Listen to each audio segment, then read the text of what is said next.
জন্মদিন ফরাদ ভাই। আসলে আমি একটু স্মৃতিচারণ দিয়ে শুরু করতে যাচ্ছি একটু সামান্য। আমি শিক্ষাশিক্ষারে পার্টি করতাম সে সময় আর কি ফরাদ ভাইয়ের নামটির সঙ্গে পরিচয়, যে সে সময় একটু নেতিবাচক অর্থে আমার, যেটা সবাই বলতেছে আমারও সেই অর্থে বলতে হচ্ছে, যে একটা মানুষ সম্পর্কে আমাদের যে পার্টি যে অনুষ্ঠান হতো কিংবা ঘরোয়া যে সভা হতো সেখানে নামটি আসতো, সেটা হলো ফরাদ ভাই।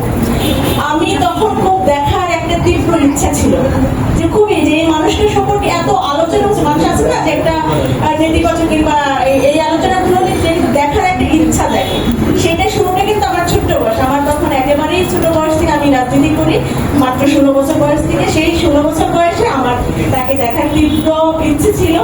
সেটা যাই হোক, এরপরে সময় তো বাড়লো, আমাদের অনেক সময় বাড়লো, এরপর ঢাকা আসলাম, সংগঠন করি, পার্টি করি, রাজনীতি করি, এই মানুষটাকে দেখি নানানভাবে।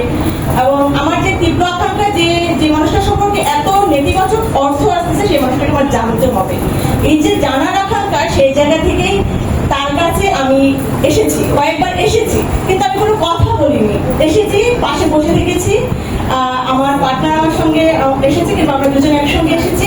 এই যে বসে থাকায় আমি জাস্ট একটা, আমি কোনো রাজনৈতিক জায়গায় না গেলাম, আমি একটা জায়গায় শুধু বলবো যে আমরা যে শ্রেণীহীন রাজনীতির কথা বলি, আমরা শ্রেণী বৈষম্যের কথা বলি, একটা মানুষকে আমি দেখেছি যে আসলে এই শ্রেণী জিনিসটাকে উঠতে গিয়েছে। এইখানে এসে আমি আরো তীব্র বুঝতে পারলাম যে আজকে সামান্য একটা আয়োজন, রুবেল ভাইয়ের সামান্য আয়োজনে আমরা এত মানুষ এসেছি, যেখানে কেউ ভাবতে হয়নি যে ওখানে গেলে আমাদের কি হবে। এটা হলো আমার একটা স্মৃতির ব্যাপার। আমি চাই যে আমাদের মাঝে আপনি অনেকদিন থাকুন। এখন একটি প্রশ্ন করবো, সেটি হলো যে সম্প্রতি দেখলাম যে আপনারা গণঅভ্যুত্থান সুরক্ষা মঞ্চ নামে একটি সংগঠন কিংবা পার্টি কিংবা দল কিংবা কিছু একটা করছেন। এটার উদ্দেশ্যটা আমি পড়েছি, পুরোটাই পড়েছি। আসলে এটা কোন পথে কিংবা এটা কোন দিকে, কিভাবে, একটা আছে না মতাদর্শিকারী অবস্থান, যে গণঅভ্যুত্থান কিংবা গণ আন্দোলন কিংবা গণযুদ্ধ কিংবা এরকম কোন একটা বিষয় আছে যেটা আসলে বুঝতে চাচ্ছি। কারণ আমরা নতুন কিছু চাচ্ছি এই অর্থে যে আমরা আওয়ামী লীগ দেখেছি, বিএনপি দেখেছি, জামাত শিবির দেখেছি, সবকিছু দেখেছি, সম্প্রতি এনসিপি দেখেছি। আমরা নানানভাবে হতাশ হচ্ছি।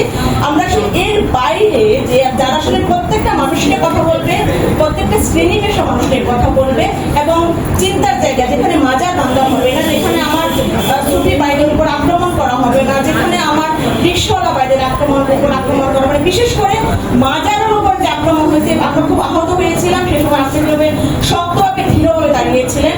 তারপরে থেকে আপনার প্রতি আমার অনেক বেশি রেসপেক্ট আরো বেড়ে গেছে। সেই জায়গা থেকে প্রশ্ন যে আসলে এই রাজনৈতিক পথটা কি, আমরা এই পথে আসবো কেন? যদি আমি বলি যে আমি গণপ্রধান সুরক্ষা মঞ্চ করবো, কেন করবেন? আমাকে কিভাবে কনফারেন্স আপনি করবেন? যেটা আপনি দিয়েছেন আপনারা, সেটাতে আমি হয়েছি কনফারেন্স, কিন্তু লেখনি, কিন্তু পথটা আমি জানতে চাই, পথটা আমার জানা দরকার।